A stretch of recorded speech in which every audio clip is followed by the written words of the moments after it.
மனைவியோட திருடுறதுக்கு நகை கடைக்கு போயிட்டான். புடிச்சிட்டாங்க. ஜட்ஜி பார்த்துட்டு கேட்டாரு, டேய் போறதே திருட்டு தொழிலுக்கு, எதுக்குடா ஒய்ஃபை கூட கூட்டு போனேன்னு. அதுக்கு இவன் சொன்னா, சும்மா இருங்க ஜட்ஜ் ஐயா, அவளை பத்தி உங்களுக்கு தெரியாது.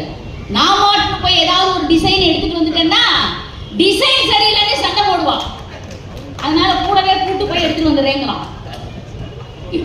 ஒரு நல்ல கணவன் மனைவி பாருங்க. அதுல இன்னொருத்த பட்ட பகல்ல வீடு புந்து திருடிட்டான். ஜட்ஜி கேட்டாரு, மனசாட்சியே இல்லையா உனக்கு, என்ன பட்ட பகல்ல வீடு புந்து திருடி இருக்கிறேன். அதுக்கு அவன் அழுதுகிட்டே சொன்னா, நீங்க வேறங்க என் கஷ்டம் உங்களுக்கு தெரிய மாட்டேங்குது, ராத்திரி பூரா அந்த செல்போனை பார்த்துக்கிட்டு ஒரு பையன் தூங்க மாட்டேங்கிறான், அதனால நான் டியூட்டி டைமை மாத்திட்டேங்கிறான். சார், இப்படிப்பட்டவனை நீங்கள் எப்படி திருத்துவீங்க? எல்லாம் ரூம்குள்ள லைட் எரியுங்க, இப்ப போறவுக்குள்ள லைட் எரியுது. சென்று பாத்தீங்களா? நீங்க இப்படிப்பட்டவனை எப்படி சார் திருத்துவீங்க? ஒண்ணு வேணாங்க, நீங்க பக்கமா அவன்கிட்ட சொல்ல வேண்டாம். ஒரு 1.25 அடி திருக்குறள் உட்கார வச்சு சொல்லுங்க. ஈன்றாள் பசி காண்பான் ஆயினும் செய்யற்க சான்றோர் பழிக்கும் வினை என்று சொன்னார்.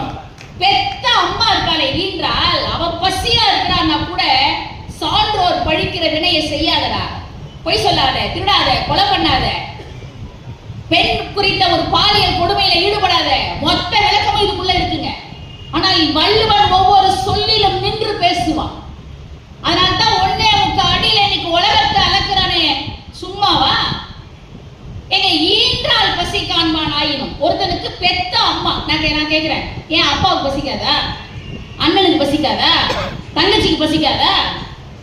ஏன் எல்லாருக்கும் தான் பசிக்கும். அது என்ன அம்மாவை மட்டும் ஈன்றாள்னு வள்ளுவன் சொன்னா, ஒய்ஃபுக்கு பசிக்காதா? நீங்க மதுரையில இருந்து வந்திருந்தாலும் எங்க மேடம் மறக்காம இருக்கீங்க பாருங்க. அதுதான் திருக்குறள்ல வள்ளுவன் சொன்னாங்க. எங்க மேடமையும் சாரியம் பட்டா சொன்னா, உடம்போடு உயிரிடையன்னா மச்சல்ல மடத்தையோடு எவ்வளவு நட்புன்னா. திருப்பி வீட்டுக்கு போக வேணாமா? இது நேரல. அப்போ இவ்வளவு ஒரு நிமிஷம் நேரலையா? இல்ல சரி, இவங்க வீட்டுக்கு உலகம் பறந்து விட்டு இவ்வளவு பேரையும் தவிர்த்து விட்டு ஈன்றாள் என்று பெற்றவளை மட்டும் அங்க வைத்தான் அந்த சொல்லல. நான் யோசித்து பார்த்தேன், ஏன் அதை மட்டும் தாயை மட்டும் கொண்டு வந்து நிறுத்தினான் அப்படின்னா, நீங்க ஈன்றாள் என்பதற்கு 2 பொருள் எடுத்துக்கலாம். ஈன்றாள் பெற்றாள், அப்ப கூட அந்த சொல்ல போட்டுக்கலாம் வல்லுங்க, நல்ல எதுகை முனை கரெக்டா இருக்கும்.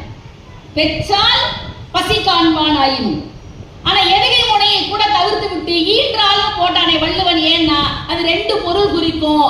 ஈன்றாள்னா பெற்றவள்னு ஒரு பொருள், இன்னொரு பொருள் என்ன தெரியுமா? முதலாக தன் வயிற்றுக்குள்ளே நமக்கு முதல்